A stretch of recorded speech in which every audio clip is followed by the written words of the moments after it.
আজ পদ্ম সরোবর থেকে দুটো মানব দেহ উদ্ধার করা হয়েছে। প্রথমে দুজনকে মৃত ধারণা করা হয়েছিল, কিন্তু পরে দেখা গেল একজন মৃত, অপরজন অজ্ঞান।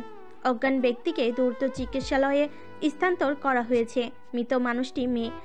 এই মেয়েটার বয়স হয়তো 17-18 বছরের মতোই হবে, যে একইভাবে হত্যা করা হয়েছে। এ নিয়ে গুজব শুরু হয়েছে রাজ্যে। পদ্ম সরোবরে নাকি দানব রয়েছে, সেই দানবই নাকি সবাইকে পানিতে টেনে নিয়ে হৃৎপিণ্ড খেয়ে ফেলে। এমন গুজব একজন দুজন করে এক বিস্তৃত জনতার মাঝে স্থান করে নিল। ভয় পাচ্ছে তারা, যদি এই দানব সব জলাশয়ে নিজের অবস্থান করতে শুরু করে। জনসাধারণের এমন আজগুবি চিন্তাভাবনার জন্য বিরক্ত হচ্ছে রাজ্যের উচ্চ পদস্থ নাগরিকগণ। রাজা ইজলালের কানে যখন এই গুজবের ঘটনা এলো, তখন তিনি প্রজাদের মন রক্ষার্থে পদ্ম সরোবরটাকে নিষিদ্ধ ঘোষণা করলেন। এমনকি রাজসভায় অদ্ভুত এই হত্যাকাণ্ড নিয়ে আলোচনাও বসল। গোয়েন্দা বিভাগকে দ্রুত হত্যাকারীকে চিহ্নিত করার নির্দেশ দিলেন রাজা, কিন্তু তিনি নিজেও বুঝতে পারছেন না হত্যাকারীকে পাকড়াও করা হয়তো সহজ হবে না, কারণ হত্যাকারী নিজের কোনো নির্দেশনই রাখেনি কোথাও। তবে মনে হচ্ছে হত্যাকারী মানসিকভাবে বিকৃত, না হলে একই পদ্ধতিতে এমন নির্দয়ভাবে হত্যা করা কোনো সুস্থ মানুষের লক্ষণ নয়। যাদের হত্যা করেছে তারা সকলে আবার মেয়ে, বয়স হয়তো 17 থেকে 18-র আশপাশে। এমন বয়সী মেয়েদের সাবধানে থাকার নির্দেশ দিতে হবে। শীঘ্রই পদ্ম সরোবরটার তলদেশে পরীক্ষার জন্য ডুবুরিকে খবর দেওয়ার ব্যাপারও সভায় আলোচনা করা হলো। যদি তলদেশে থেকে গুরুত্বপূর্ণ কিছু উদ্ধার করা যায়, তা তদন্তে সাহায্য করবে সেই আশায়। আলতান সভা শেষে রাজপ্রসাদ থেকে বের হয়ে চিকিৎসালয়ের দিকে ছুটল। অজ্ঞান লোকটার জ্ঞান ফিরে কিছু জানা যাবে বলে তার বিশ্বাস। যে করেই হোক এই ঘটনার দ্রুত একটা বিহিত হওয়া জরুরি। এভাবে একের পর এক নৃশংস হত্যা মানার যোগ্য নয়। আজ যার লাশ পাওয়া গিয়েছে তার পরিবারও সন্ধান পাওয়া যায়নি, হয়তো দূরের কোনো স্থানের মেয়ে সে। তবে আলতানের বারবার মনে হচ্ছে হত্যাকারী তাদের কাছে পিঠে রয়েছে, কিন্তু কে সে? যতক্ষণ পর্যন্ত না সেটা জানা যাবে, সে মানসিকভাবে একদমই শান্তি পাবে না। চিকিৎসালয়ে ফিরে দেখলো লোকটার জ্ঞান ফিরেছে। ইতিমধ্যে গোয়েন্দা বিভাগের অন্য সদস্যরা জিজ্ঞাসাবাদ করেছে, কিন্তু লোকটা ভয়ে এত ততষ্ট যে কোনো কথাই বলতে পারছে না। লোকটার অবস্থাও বিশেষ ভালো না, প্রচণ্ড জ্বর। চিকিৎসকরা বেশি কথা বলতে নিষেধ করলো। দুর্ভাগ্য লোকটার থেকে তেমন কিছুই জানা সম্ভব হলো না, শুধু এতটুকুই বলল। ভোরে লাশটা দেখতে পেয়ে আমি সিঁড়িতে নেমেছিলাম। যখন বুঝতে পারি ওটা আসলে লাশ, তখন দৌড়ে উপরে উঠতে চাই, কিন্তু আমি উঠতে পারলাম না, পড়ে গেলাম।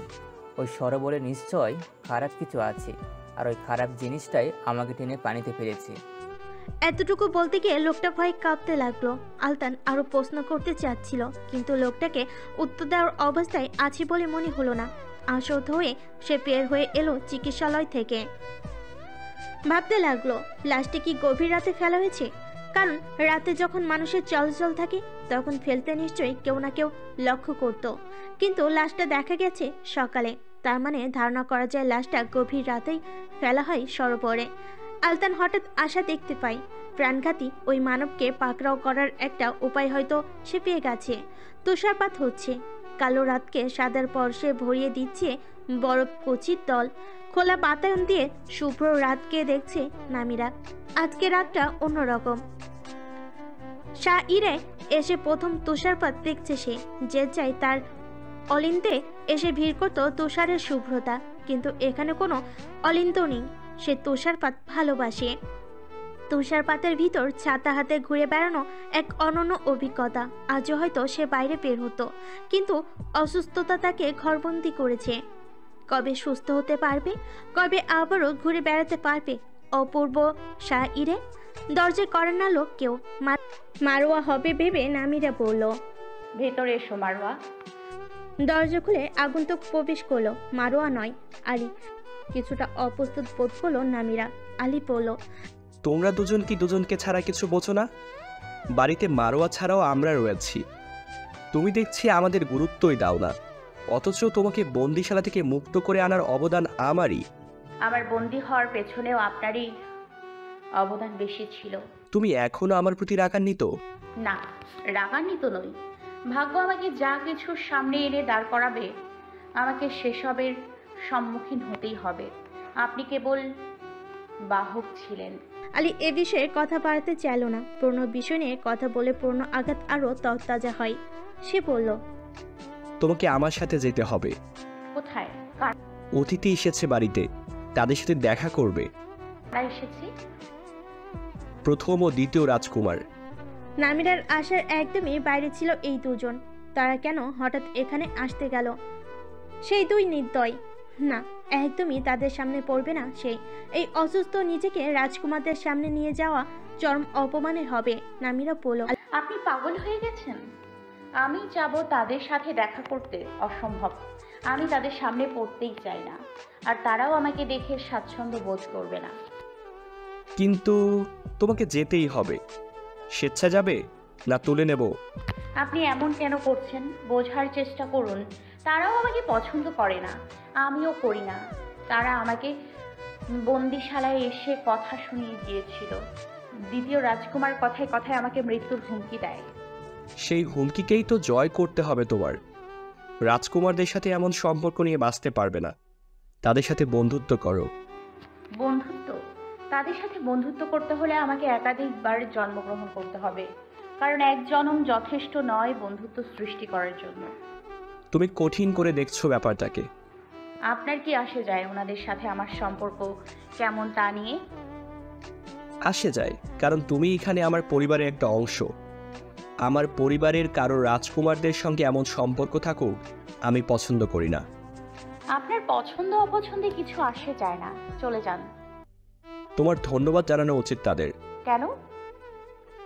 উলফা যদি নিজের অপরাধ স্বীকার না করত, তাহলে হয়তো তাদের উপরই নির্ভর করত তোমার বেঁচে থাকা। তারা কেবল আমার মৃত্যুই চায়। জানি না তারা কি চায়, তবে তোমার মৃত্যুদণ্ডও যদি ঘোষণা করা হতো, তাদের কারণেই তুমি বেঁচে থাকতে। আলীর এ কথায় নামিরা খুব চমকালো। ফিরে তাকালো আলীর দিকে।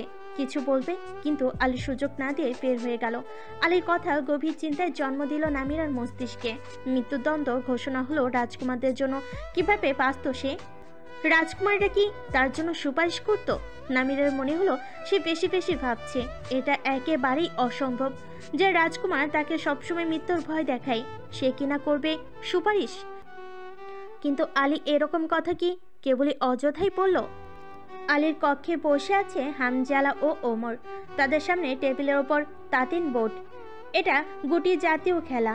নির্দিষ্ট নকশা আঁকা বোর্ডটায় যে পাখিদের গুটি খেয়ে শেষ পর্যন্ত টিকে থাকবে সেই হবে জয়ী। আলীর গুটি প্রায় সব শেষ। সবচেয়ে ভালো খেলেছে ওমর। আলীর বিনীত আমন্ত্রণেই তারা এখানে এসেছে।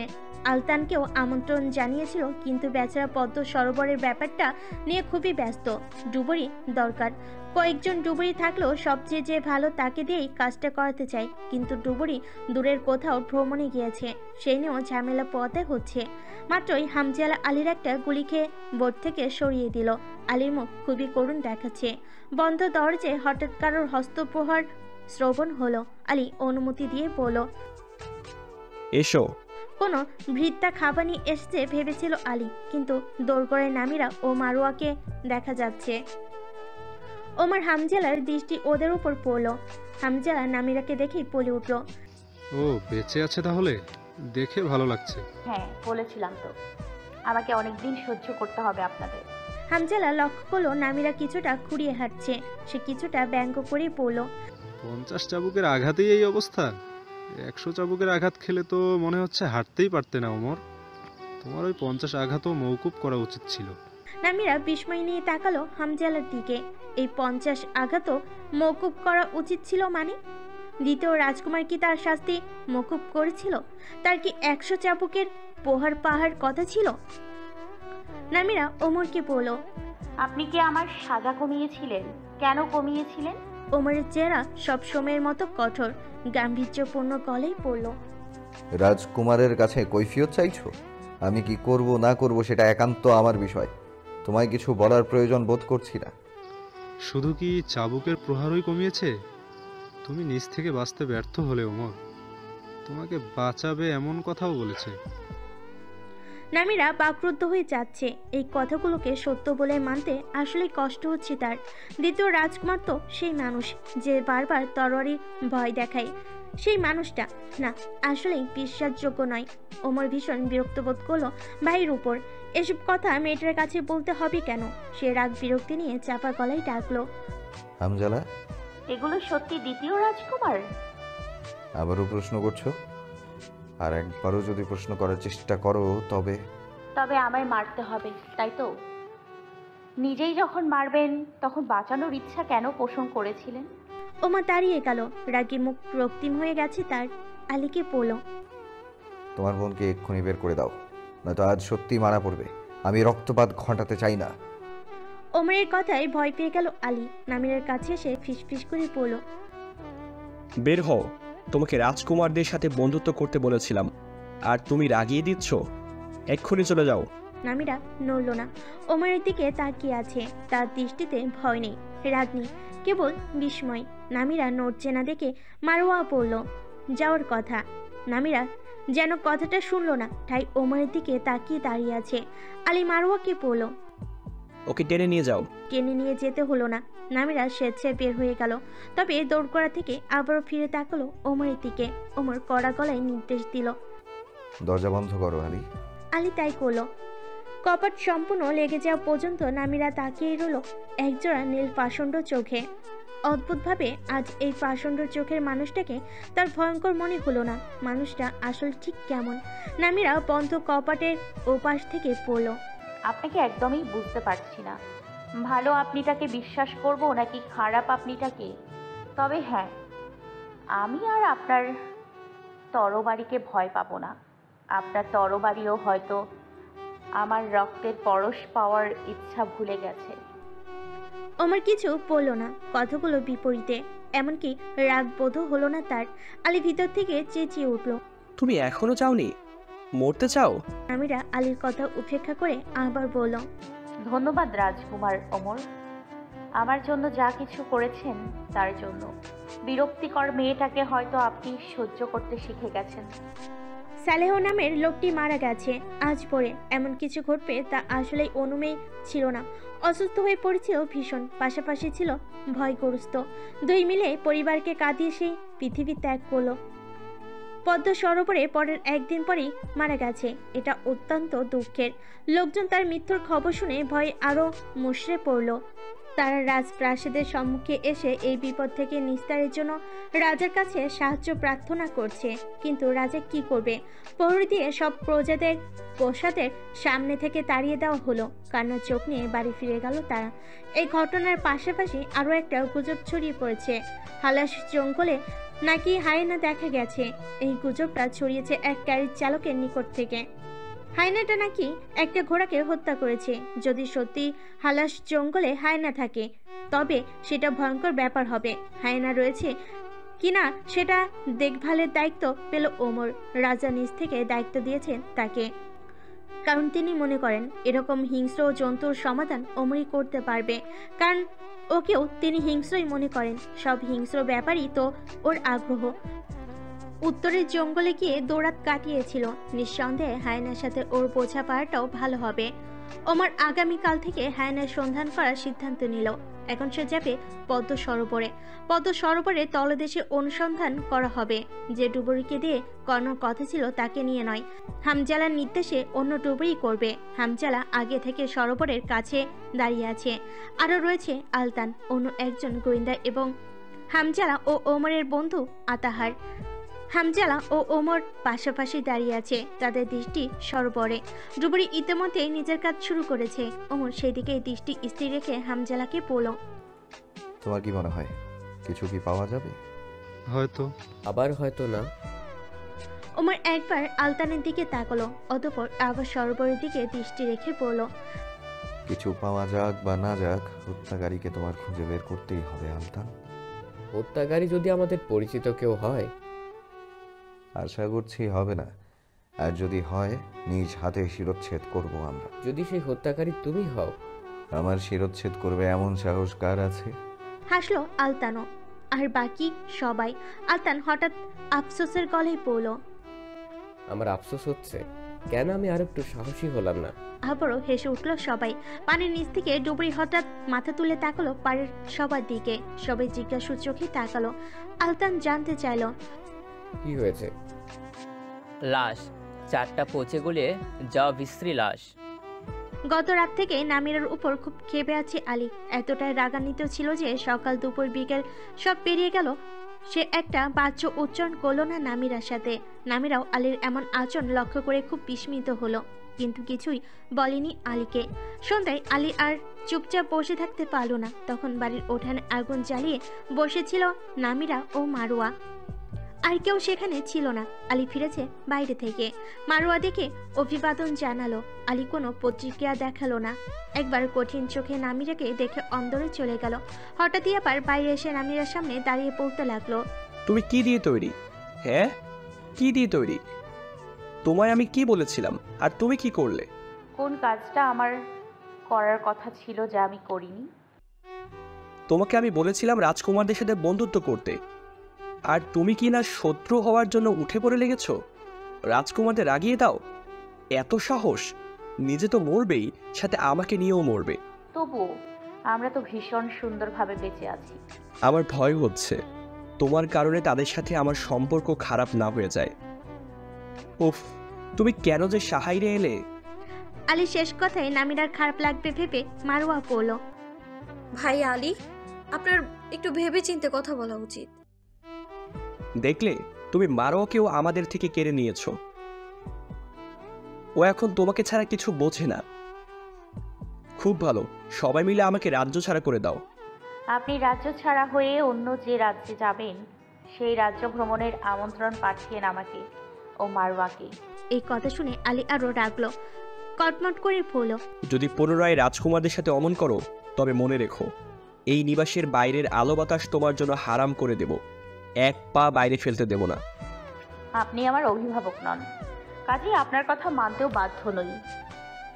ভুলে যেও না, এই নিবাসের ভবিষ্যৎ মালিক আমি হব। মালিক হয়ে আমাকে এই নিবাস থেকে বের করে দেওয়ার মনস্থির করছেন? তেমনটা করতে পারলেই তো ভালো হতো, কিন্তু অতটা পাষাণ আমি নই। আপনি ভালো মানুষ ভাই আলী। আলী থমকে গেল। নামিরার মুখে এইমাত্র কি প্রশংসা শুনল নিজের? হ্যাঁ, তেমনটাই তো মনে হচ্ছে। খুব লজ্জা পেল সে। মেয়েরা এভাবে কেন প্রশংসা করবে? সে এতই অপ্রস্তুত হয়ে গেল যে নামিরার এ কথার সম্মুখে দাঁড়িয়ে থাকতে পারছে না। খুব কষ্টে গলা কঠিন করে বলল, আমায় ভালো বলার দরকার নেই, আমি জানি আমি খারাপ। বলি দ্রুত পায়ে ভিতরে ঢুকে গেল। নামিরা মারুয়ার দিকে ফিরে পড়ল। ভালো হলেও সে আসলে পাগল। মারুয়া এই কথা শুনে হেসে উঠল। সেদিন ডুবুরি 4টা লাশ দেখার পর আরো কয়েকজন ডুবুরি এনে লাশগুলো তোলা হয়। 4টা লাশই খুব বিশ্রী ছিল, গলে পচে যাওয়া। ধারণা করা হচ্ছে বহুদিন ধরে পানির নিচে ছিল, আর লাশগুলো ভেসে ওঠেনি কারণ লাশগুলো পাথর চাপা দেওয়া ছিল। নানান মতবাদের পর ধারণা করা যাচ্ছে হত্যাকারী প্রথমে লাশগুলোর পাথর চাপা দিয়ে রাখত পানির নিচে। হয়তো ভুলবশত একটা লাশ ভেসে ওঠে, যেটা প্রথম তারা পেয়েছিল। এরপর হয়তো আরো হত্যাকারী লাশগুলো পাথর চাপা দিয়ে রাখেনি, যাতে লোক সম্মুখে ভেসে ওঠে, এজন্যই এমনি পানিতে ফেলে রাখতো। হত্যাকারীর হঠাৎ এমন করার মানে কি? সে কি মানুষের চোখে বারবার ভয় দেখতে চায় বলে লাশগুলো আর পাথর চাপা দেয়নি? আলতান যে উপায়টি পেয়েছিল হত্যাকারীকে পাকড়াও করার, সেটা কাজে লাগেনি। শেষ লাশ পাওয়ার পর প্রতি গভীর রাতে সে পদ্ম সরোবরের আশপাশে লুকিয়ে থেকেছে। যদি হত্যাকারীর লাশ ফেরত আসে, তাহলে সেই দেখতে পাবে আড়ালে লুকিয়ে আর হাতে নাতে ধরতে পারবে। কিন্তু এরপর 5টা দিন কেটে গেছে, কেউ লাশ ফেলতে আসেনি, লাশ পাওয়াও যায়নি। হয়তো হত্যাকারী শিকার পায়নি এখনো। তবে আলতানের মন বলছে হত্যাকারী আবারও এই সরোবরে লাশ ফেলতে আসবে। খোঁজ রাখতে হবে সমগ্র রাজ্যে কোনো মেয়ে নিখোঁজ হয়েছে কিনা। এমন কারণ নিখোঁজ হওয়া মানেই সেই ব্যক্তির মৃত্যু ও পদ্ম সরোবরে তার লাশ ভেসে ওঠা। আলতান দুপুরে খাবার সারল হামজালার নিবাসে। পদ্ম সরোবরের ঘটনা নিয়েই কথা হচ্ছিল তাদের মাঝে। ওমরও হামজালার এখানেই ছিল। হামজালার নিবাসে ভিত্তা আছে, কিন্তু ওমরের নিবাসে নেই। সপ্তাহে দুবার হামজালার নিবাসে ভিত্তাগণ গিয়ে তার নিবাস পরিষ্কার করে, পরিপাটি করে দিয়ে আসে। যেহেতু কোনো ভিত্তা নেই, সেহেতু তার নিবাসে রান্নাও হয় না, শুধু দিবা বিশ্রাম ও রাত্রি যাপনের জন্যই নিবাসটি তৈরি করা। খাওয়া দাওয়া রাজপ্রাসাদেই করে থাকে বেশিরভাগ। মাঝে মাঝে হামজালার এখানে আর স্বামী উনি। বিকাল পর্যন্ত হামজালার নিবাসে কাটালো সে। আলতান বেরিয়ে গেছে অনেক আগে। দূরে কোথাও যেতে হবে তাকে, কোনো একটা মামলার সুরাহা করতে। হামজালা ওমরের দিকে তাকালো। আকাশের দিকে তাকিয়ে আছে ওমর। ওকে চিন্তামগ্ন মনে হলো। হামজালার নিবাসের অলিন্দ থেকে ভালো আকাশ দেখা যায়। এই জায়গাটা ওমরের পছন্দ। তার অলিন্দ থেকে আকাশ দেখা যায় না, গাছপালা ঢেকে রাখে আকাশটাকে। পাশাপাশি দুটো চেয়ারে আদর্শ হয়ে বসেছিল তারা দুজন। হামজালা হঠাৎ উঠে বসলো, ওমরকে বলল। কার কথা ভাবছো? ওমরকে চিন্তামগ্ন মনে হলো, সে সাথে সাথে প্রত্যুত্তর দিল। তোমার কেন মনে হচ্ছে আমি কারো কথা ভাবছি? কারণ তুমি তাই ভাবছো, ওই মেয়েটার কথা ভাবছো, তাই না? ওমর বুঝতে পারলো হামজালা নামিরের কথা বলছে। অস্বীকার করবে না, সেই রাতের পর মেয়েটার কথা আসলেই সে ভাবতে বাধ্য হয়েছে। মেয়েটা দুঃসাহসী, এরকম মেয়ে আগে দেখেনি সে। কিন্তু এই মুহূর্তে সে আসলেই নামিরের কথা ভাবছিল না। বলল, হায়নার কথা ভাবছি আমি। হায়না? এমন ভাবে বললে মনে হচ্ছিল প্রেমিকার কথা বলছো। আমাকে যেতে হবে, আজ আবার হায়না খুঁজতে যাব। মনে হচ্ছে না আসলেই হায়না রয়েছে। থাকলে এতদিন আমার থেকে পালিয়ে বেড়াতে পারতো না। কিন্তু যদি থেকে থাকে, কথা দিচ্ছি আমি তোমাকে হায়নার চামড়াটা উপহার দেব। উপহারটা তুমি নিজের কাছেই রেখে দিও, আমায় দেওয়ার প্রয়োজন নেই। ঠিক আছে, তুমি যদি না চাও দেব না। ওমর বেরিয়ে গেল হামজালার নিবাস থেকে। জঙ্গলে সাথে বন্ধুদের নিয়ে যাবে, চারজনই যথেষ্ট।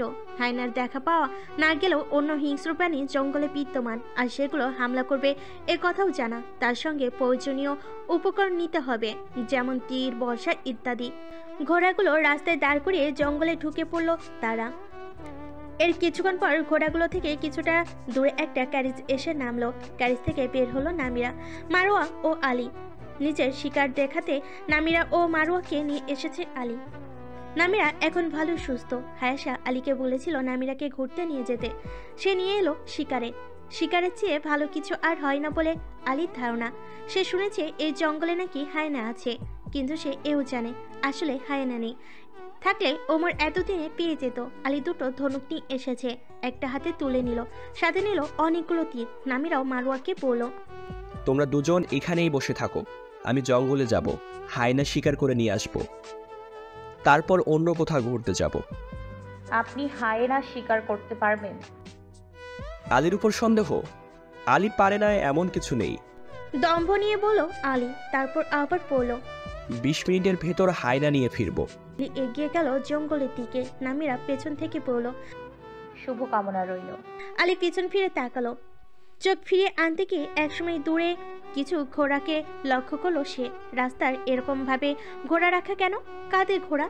খুব একটা খেয়াল চোখে দেখলো না আলী। তাই ওখানে যে ওমরের ঘোড়া আছে খেয়াল করলো না। সে জঙ্গলের ভিতর ঢুকে গেল। সারি সারি গাছের আড়ালে অদৃশ্য হয়ে গেল এক সময়। বাইরে যতটা আলো, জঙ্গলের ভিতর তত আলো নেই, কেমন অন্ধকার। জঙ্গলে তাড়াতাড়ি রাত নামে। এখন বিকেলের সময়টাকে জঙ্গলের ভিতর সন্ধ্যা মনে হচ্ছে। আলী সাবধানী পায়ে এগুতে লাগলো। কিছু একটা শিকার করে দেখাতে হবে নামিরা আর মারোয়াকে। ভয়ঙ্কর কিছু শিকার করতে পারলে ভালো হতো। অনেকক্ষণ হলো আলী ফিরছে না। বলে গিয়েছিল 20 মিনিটে ফিরবে, এখন 33 মিনিট পার হতে চলেছে। নামিরার অযথায় এখানে বসে থাকতে ভালো লাগছে না। জঙ্গলের ভিতরও ঢোকার ইচ্ছে অবশ্য নেই তার। মারোয়ার সাথে শুকনো খাবার নিয়ে এসেছিল, সেটাই বসে বসে খাচ্ছে। নামিরা হঠাৎ ঘোড়াগুলোর দিকে ইশারা করে পড়ল, ঘোড়াগুলো চেনো? দূর থেকে দেখে বুঝতে পারছি না, মনে হচ্ছে ঘোড়াওয়ালার মালিকও জঙ্গলের ভেতর গিয়েছে। রাস্তার দুপাশেই জঙ্গল, তবে একপাশে জঙ্গল ঘন নয়, দীর্ঘ নয়। গাছপালা গলিয়ে ওপাশে সমুদ্র দেখা যাচ্ছে, ঢেউর শব্দ শোনা যাচ্ছে। মনে হচ্ছে সহজে এই ক্ষীণ জঙ্গলটা পেরিয়ে সমুদ্রের তীরে যাওয়া যাবে। অযথা এখানে বসে না থেকে সমুদ্র দেখতে গেলেও হতো। নামিরা সমুদ্র সম্পর্কে কিছু জিজ্ঞেস করতে যাচ্ছিল মারোয়াকে। এরই মাঝে কোনো জঙ্গলের ভিতর থেকে গগন বিদারী এক চিৎকার শোনা গেল। সেই চিৎকারের শব্দে কেঁপে উঠল নামিরা ও মারোয়া। দুজনেই আতঙ্কগ্রস্ত হয়ে পড়েছে। মারোয়া কাঁপা গলায় বলল, এটা তো ভাই আলীর গলা মনে হচ্ছে। আলীর বিপদ। নামিরা চুপচাপ দাঁড়িয়ে থাকতে পারছে না। নিশ্চয়ই কোনো হিংস্র প্রাণীর কবলে পড়েছে আলী। নামিরা আলীর রেখে যাওয়া দ্বিতীয় ধনুকটা ক্যারেজ থেকে নিয়ে জঙ্গলের দিকে ছুটে গেল। নামিরা হঠাৎ জঙ্গলে ছুটে যাবে বুঝতে পারেনি মারোয়া। সে অপ্রস্তুত হলো, তবু যেতে লাগলো নামিরার পিছু পিছু। জঙ্গলের ভিতর প্রবেশ করতে আলীকে দেখতে পেল তারা। আলী তাদের দিকে দৌড়ে আসছে, তার সাথে ধনুক তীর থাকার কথা, কিন্তু কিছুই দেখা যাচ্ছে না। আলীর পিছনে রয়েছে হিংস্র শিয়াল। এরা সাধারণত বনে দুর্বল প্রাণীদের নিজের আহার্য বস্তু হিসাবে গ্রহণ করলেও মানুষের সাক্ষাৎ পেলে কখনো কখনো মানুষকে আক্রমণ করার চেষ্টা করে। আলী নামিরা ও মারোয়াকে জঙ্গলের ভিতর দেখে চেঁচিয়ে বলল, তোমরা দুজন এখানে কি করছো? জলদি কেরেজে গিয়ে বসো। নামিরা আলীর কথা কানে তুলল না। ধনুক তাক হলো আলীর দিকে। আলী ভয় পেয়ে গেল। নামিরা তার দিকে ধনুক তাক করছে কেন? আতঙ্কগ্রস্ত গলায় পড়ল, কি করছো তুমি? সেদিন আপনি তীর ছুটতে পারেননি আমার উপর, কিন্তু আজ আমি পারবো আপনার গায়ে তীর ছুটতে। আলীর দু চোখে ভয় ও বিস্ময় আরো কারো হলো। কিছু বলার জন্য কেবল অস্ত্রধর বিচ্ছিন্ন করেছিল সে। ঠিক তখনই গাছের শিকড়ে পা আটকে মুখ থুবড়ে পড়ল জঙ্গলের স্যাঁতসেঁতে জমিনে। ব্যথা পেল, বিরতি নেওয়ার সময় নেই। সঙ্গে সঙ্গে উঠে বসলো সে। পিছন ফিরে তাকালো শিয়ালের সঙ্গে তার দূরত্ব দেখার জন্য। ভয়ে চোখ মুখ ফ্যাকাশে হয়ে গেল। আর একদম এখনই শিয়ালটা ঝাঁপিয়ে পড়বে তার উপর। আলী চোখ বুজে ফেল। নামিরা চোখ শুরু করেছে শিকারের উপর। হাতের ধনুকের লক্ষ্য স্থির। দেরি না করে তীরটা ছুড়ে দিল সে। ধনুক থেকে মুক্তি পেয়ে তীরের ধারালো ও সুচালো অংশটি গিয়ে গেঁথে গেল শিয়ালের মাথায়। শিয়ালটি ছিটকে পড়ল আলীর বিপরীতে। ব্যথায় গঙ্গালো ওটা। নামিরা পরপরই আবারও দুটো তীর ছিল শিয়ালটির পায়ে। ওটা যন্ত্রণায় কাতরাতে কাতরাতে একসময় স্থির হয়ে গেল। কয়েকজোড়া দৌড়ে আসা পা থেমে গেল আলীদের থেকে অনতি দূরে। জঙ্গলের ভিতর ঘুরে বেড়াচ্ছিল ওমর ও তার সঙ্গীরা। আচমকা একটা চিৎকার শ্রবণ হয়। চিৎকার অনুসরণ করে ছুটে এসে আলীদের দেখা পেল। আলীদের এখানে দেখা যাবে এটা ছিল আশাতীত। আলীর সামনে পড়ে থাকা শিয়ালটির উপর দৃষ্টি আটকালো ওমরের। শিয়ালটির গায়ে 3টে তীর বিঁধে আছে। তীরছোড়া ব্যক্তিকে অনুসন্ধান করতে গিয়ে নামিরার হাতে ধনুক দেখতে পেল। সামান্য বিস্ময়ের অভিব্যক্তি ফুটে উঠল ওমরের দু চোখে। নামিরা এগিয়ে গেল আলীর দিকে। আলী এখনো বসে আছে। এইমাত্র ঘটে যাওয়া ঘটনাকে বিশ্বাস করতে পারছে না সে। বিস্ময় মণ্ডিত স্ফীত চোখ জোড়া মেলে রেখেছে নামিরার পানে। নামিরা আলীর সামনে বসে পড়ল। ঠিক আছে। নিজের বিস্ময় কাটিয়ে উত্তর দিতে পারছে না। সে একবার তাকালো শিয়ালটির দিকে, অতঃপর আবার নামিরার দিকে। মন্থর গলেই পড়ল, সত্যি তুমি তীর ছুঁড়েছো? চলুন, খারাপ কিছু ঘটতে পারতো আজ। বলে উঠে দাঁড়ালো। এক হাত বাড়িয়ে দিল আলীর দিকে। আলী নামিরার হাত ধরে উঠে দাঁড়ালো। আলীর পোশাক নোংরা হয়ে গেছে, কেটে গেছে হাতের তালু। নামিরা আলীর হাত ছেড়ে এগোনো দিলেই আচমকে কেউ নামিরার হাত টেনে ধরলো। সঙ্গে সঙ্গে লোকটার দিকে তাকালো নামিরা। দ্বিতীয় রাজকুমার। অবাক হলো নামিরা। তাদেরকে আগে খেয়াল করেনি সে। আলীকে ফেলে কারোর দিকে খেয়াল করার সুযোগ ছিল না। ওমর আরও একবার শিয়ালটির দিকে তাকালো। বুঝতে পারছে এই হিংস্র শিয়ালটি তাড়া করেছিল আলীকে। তীর বেঁধে যাওয়া স্থানগুলো দেখছে সে। দক্ষ কেউ ছাড়া এমনভাবে তীর ছুটতে পারবে না। ওমর নামিরার দিকে সন্ধিয়ান চোখে তাকিয়ে বলল, তাহলে তীর ছুঁড়তে পারো মনে হচ্ছে? ওমরের চোখে এমন দৃষ্টি দেখে নামিরার হাত থেকে ধনুকটা পড়ে গেল। ওমরের চোখ চকিতে গিয়ে পড়ল ভূপতির ধনুকটার উপর। নামিরা হাত ছাড়িয়ে নিয়ে পড়ল, বিপদে পড়লে মানুষ অনেক কিছু শিখে যায়। মিথ্যা বলছো। তোমার দু চোখের মিথ্যা আমি পড়তে পারছি। আলীকে জিজ্ঞেস করো, ও কোনো ছুটন্ত জন্তুর গায়ে এত ভালো নিশানা কবে করতে পেরেছিল। নামিরা বুঝতে পারেনি একটা তীর ছোড়া নিয়ে ঝামেলা পোয়াতে হবে তাকে। সে কারোর সামনে প্রকাশ করতে চায় না এসব বিষয়ে তার দক্ষতা রয়েছে। নামিরা হঠাৎ মারোয়ার দিকে তাকে দুর্বল গলায় ডাকলো, মারওয়া। মারোয়া নিজের নামিরার এমন ঘটনায় অভিভূত হয়ে আছে। সে কিছুই বলতে পারল না। ওমর বলল, কার কাছ থেকে প্রশিক্ষণ নিয়েছো? সাধারণ প্রজারা এসব প্রশিক্ষণ নেয় না সাধারণত। কিসব বলছেন আপনি? কার কাছ থেকে প্রশিক্ষণ নিব? কারো কাছ থেকে প্রশিক্ষণ নেইনি। আমি আজরায় বড় হওয়া এক সাধারণ পরিবারের মেয়ে। আমার পরিবার আমাকে এসব প্রশিক্ষণ নিতে দেয়নি। আপনি ভুল করছেন। ভাই আলী বিপদে পড়েছে বলে আমি কেবল তাকে রক্ষা করার চেষ্টা করেছি। তাকে দেখেই তীর ছোড়াটা শিখেছিলাম। ওমর একদমই বিশ্বাস করলো না নামিরার কথা। তার চোখে স্পষ্ট অবিশ্বাসের ছাপ। তবু বলল, হয়তো আমার ভুল, নয়তো তোমার ভুল। নামিরা ওমরের তীক্ষ্ণ দৃষ্টির সামনে বেশিক্ষণ দাঁড়িয়ে থাকতে পারছে না। ওমর তাকে সন্দেহের চোখে দেখছে, যেটা তার জন্য অত্যন্ত খারাপ। নামিরা বলল,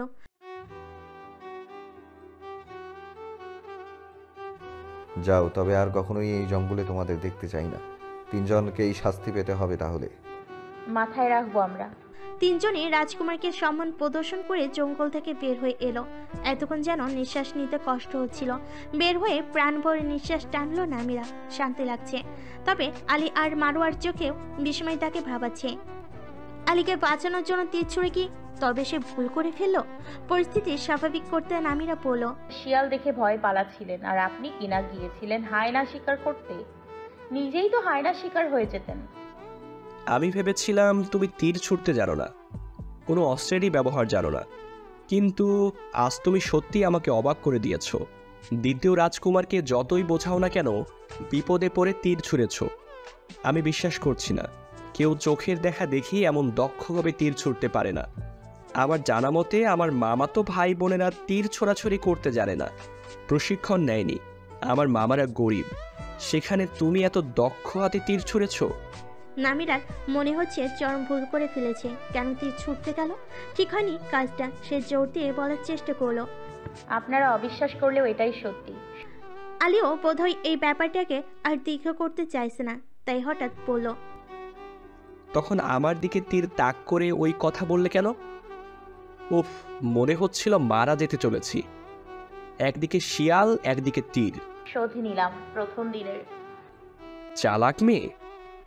আপনি তো আমার চেয়ে 4 গুণ বেশি চালাক, ভুলে গেছেন? ক্যারেজে ওঠো। মারোয়া হঠাৎ চিন্তিত গলায় বলল, আপনি চালাতে পারবেন? না হলে কি তুমি চালাবে? মাথা নত করে ফেললো মারোয়া। সে ক্যারেজ চালাতে পারে না। মারোয়ার মুখ অন্ধকারাচ্ছন্ন দেখে আলী এবার নরম করে বলার চেষ্টা করলো, মারাত্মক আঘাত হয়নি, চালাতে পারবে না কেন? তারা ক্যারেজে উঠে বসলো। ছুটতে শুরু করলো ক্যারেজটা। গাছের আড়ালে দাঁড়িয়ে ছুটন্ত ক্যারেজটার দিকে তাকিয়ে রইল অমর। সে বেশ বুঝতে পারছে মেয়েটা সবার সামনে নিজেকে যেমন উপস্থাপন করে আসলে তেমন নয়, কিন্তু কেন এত লুকোচুরি? ওমর হঠাৎ নিজের প্রতি বিরক্ত বোধ করলো। মেয়েটা যেমনই হোক তাতে তার কি? হতেই পারে মেয়েটা ভালো তীর ছুটতে পারে, সেটা নিয়ে চিন্তা করার তো কিছু নেই। ওমর একটা ব্যাপার উপলব্ধি করতে পারছে, মেয়েটাকে সে নিজের ভাবনা থেকে বিতাড়িত করতে চাইলেও মেয়েটা ঠিকই তার ভাবনা আঁকড়ে ধরেছে, আর এটা পীড়াদায়ক অনুভব হচ্ছে তার কাছে। মন্ত্রী সুলাইমান নামিরাকে আর সামিউনে কাজ করার অনুমতি দিতে চাচ্ছিলেন না, কিন্তু নামিরা জানে এরকম বসে থাকলে তার চলবে না। সে অনুনয় বিনয় করে অনুমতি নিয়ে ছাড়লো। তবে মন্ত্রী সুলাইমান সামিউনের সবাইকে কড়া করে বলে দিলেন নামিরাকে কেবল রেস্তোরাঁর অন্তরস্থ কাজ দিতে, কোনো বাইরের কাজ যেন নামিরাকে কোথাও না পাঠানো হয়। আজ কাজে যাবে নামিরা। সকালের ভোজন শেষে আজ শুধু নামিরা ও মারোয়া বের হলো না, আলীও বের হলো। আলী ঘোড়া নিয়ে ওদের পাশে পাশে চলছে। নামিরার মন বিষণ্ণ। মন্ত্রী সুলাইমানের সাহায্যে সে মায়ের কাছে চিঠি পাঠিয়েছে, কিন্তু কোনো উত্তর আসেনি এখনো। এত দেরি কেন হচ্ছে? বাজারে এসে নামিরা যার পরনাই অবাক হলো। বাজারটাকে চেনাই যাচ্ছে না। সব দোকানের সম্মুখে সৌন্দর্য বৃদ্ধির জন্য বিভিন্ন ফুল ও বাতের ব্যবস্থা। এক জায়গায় তৈরি করা হচ্ছে একটা মঞ্চ। বাজার ভিতর একটি মস্ত বড় গাছ আছে, সেটার গায়ে টাঙ্গানো হচ্ছে পদ্ম লণ্ঠন, অর্থাৎ পদ্ম ফুলের মতো দেখতে, যার ভিতরে কিনা আলো জ্বলে। বিশাল বিশাল আকৃতির কয়েকটা পানির পাত্র রাখা হয়েছে। পানির পাত্রগুলো দিয়ে কি হবে বুঝতে পারছে না। বাজারের কোথাও কোনো নোংরা নেই, সব ঝকঝকে পরিষ্কার। কোনো উৎসবভাবে মনে হচ্ছে। নামিরা বলল, আজ কি কোনো উৎসব আছে মারোয়া? হ্যাঁ, প্রতি 2 মাস পর প্রধান বাজারে উৎসব হয়। আজ রাতে বিরাট মেলা বসবে বাজারে। তাই? নামিরার খুব আনন্দ লাগলো। জেরজায় থাকাকালীন সে কোনো মেলা দেখেনি। আব্বুজান অনুমতি দিত না মেলা দেখতে যেতে। মেলার দিন প্রাসাদের ভিতর শূন্যতা নিয়ে বসে থাকতো সে, কিন্তু এখন তাকে বাধা দেওয়ার কেউ নেই। বাজারের ভিতর কয়েকজন উচ্চ পদস্থ মানুষকে দেখা যাচ্ছে, যারা মূলত মেলায় তত্ত্বাবধায়ক। নামিরা চারপাশে চোখ ঘুরিয়ে দেখতে লাগলো। হঠাৎ খেয়াল করলো আলী তাদের সাথে নেই। এদিক ওদিক তাকিয়ে খুঁজতে গিয়ে দেখা গেল আলী ইতিমধ্যে ঘোড়া রেখে এক তত্ত্বাবধায়কের সঙ্গে আলাপ জুড়েছে। নামিরা ও মারোয়া সামিউনে প্রবেশ করলো। আর সামিউনের ব্যস্ততাও অনেক বেশি, কারণ আজ রাতের জন্য অনেক অনেক খাবার রান্না করতে হবে, তাই সকাল থেকেই ব্যস্ততা লেগে আছে। সব রান্না শেষ করতে করতে সন্ধ্যা হয়ে যাবে। পোশাক পরিবর্তন করে 16 নম্বর টেবিলের জন্য খাবার নিয়ে গেল নামিরা। 16 নম্বর টেবিলের খদ্দের চিকিৎসক ইনিভি। নামিরা সেই দিনের মতো আজও খুব মুগ্ধ হলো ইনিভিকে দেখে। এত সুন্দর মেয়েটা। নীল চোখ জোড়া তুলে তাকালো, মনে হয় সে মানুষদের সম্মোহন করছে। নামিরা ঠোঁটে উজ্জ্বল হাসি ধরে রেখেছে। টেবিলে খাবার নামিয়ে রেখে বলল, খাবার উপভোগ করুন মাননীয়া। ধন্যবাদ নামিরা। ইনিফিরের মুখে নিজের নাম শুনে চমকালো নামিরা। মেয়েটা তার নাম জানে কিভাবে? প্রশ্নটা সে করেই ফেল। আপনি আমার নাম। প্রশ্নটা শেষ করতে হলো না নামিরার, তার আগে ইনিফির উত্তর দিল, রাজপ্রসাদে আমি তোমার চিকিৎসা করেছিলাম, সেই থেকেই নাম জানি। নামিরা একদমই জানতো না কে তার চিকিৎসা করেছে। কৃতজ্ঞতায় মস্তক নত করে বলল, আপনার প্রতি অনেক অনেক কৃতজ্ঞতা। বলে প্রস্থান করলো নামিরা। খদ্দের সাথে বেশি কথা বলার অনুমতি নেই শামিউনের কর্মচারীদের। এই ব্যাপারটাকে কটু চোখে দেখা হয়। বিকাল, তবে জঙ্গলের ভিতর অবস্থিত এই ঘরটার ভিতর কারো অন্ধকার ঘনিয়েছে এখনই। আগুনের প্রদীপ জ্বলছে ভিতরে, তাতেই আলোকিত ঘরটা। ছোট আকৃতির টেবিলটায় একে অন্যের বিপরীতে বসে আছে দুজন ব্যক্তি। টেবিলের মাঝখানে একটা প্রদীপ জ্বলছে। প্রদীপের হলদে আলো পড়েছে দুজনের মুখে। একজনের পরনের পোশাক নোংরা এবং ছেঁড়া, অপরজনের পরনে অভিজাত পোশাক। চায়ের পাত্রে চুমুক দিয়ে সে সম্মুখে নোংরা পোশাকধারীর উদ্দেশ্যে বলল, আগেরবার যে বিষ দিয়েছিলে একদমই কার্যকর ছিল না, মেয়েটাই মারা যায়নি। ওই বিষ খেলে কি রাজকুমাররা মরতো? আপনাকে তো বলেছি, ভুল করে ওই বিষ দিয়েছিলাম আপনাকে। যে বিষ দেওয়ার কথা ছিল তা দিলে নিশ্চয়ই মারা যেত, সঙ্গে সঙ্গে মারা যেত। আগে যা হয়েছে ভুলে গেছি, এবার কোনো ভুল হোক চায় না। মেলায় অনেক লোক থাকবে, সবাই ব্যস্ত থাকবে। সবার আড়ালে প্রথম রাজকুমারের গলায় অস্ত্রটা ঢুকিয়ে দিয়ে কেটে পড়বে। চিন্তা করবেন না, ভালোভাবে কাজ সম্পন্ন করব। চায়ের কাপে চুমুক দিল অভিজাত পোশাকের লোকটি। বলল, আর হ্যাঁ, যদি কোনোভাবে ধরা পড়ো বলবে রাজার হুকুমে কাজটা করেছ। অপর লোকটি অবাক হয়ে বলল, রাজার কথা বলবো? রাজার কথা বলবো কেন? তাহলে কি তুমি আমার নাম বলতে চাও? যা বলতে বলেছি তাই বলবে। কিন্তু রাজার কথা বললে কি তারা বিশ্বাস করবে? রাজা তো তাদের বাবা। করবে, রাজাকেই সন্দেহ করবে ওরা, সে নিয়ে তোমার ভাবতে হবে না। লোকটা উঠে দাঁড়ালো, মুদ্রার থলিটা টেবিলে রেখে বলল, যাচ্ছি, কাজটা ভালোভাবে শেষ করবে। রাজকুমারদের রক্তের ঘ্রাণ নিতে চাই আজ। নোংরা পোশাকের লোকটা মুদ্রার থলিটা হাতে নিয়ে বলল, পারবেন?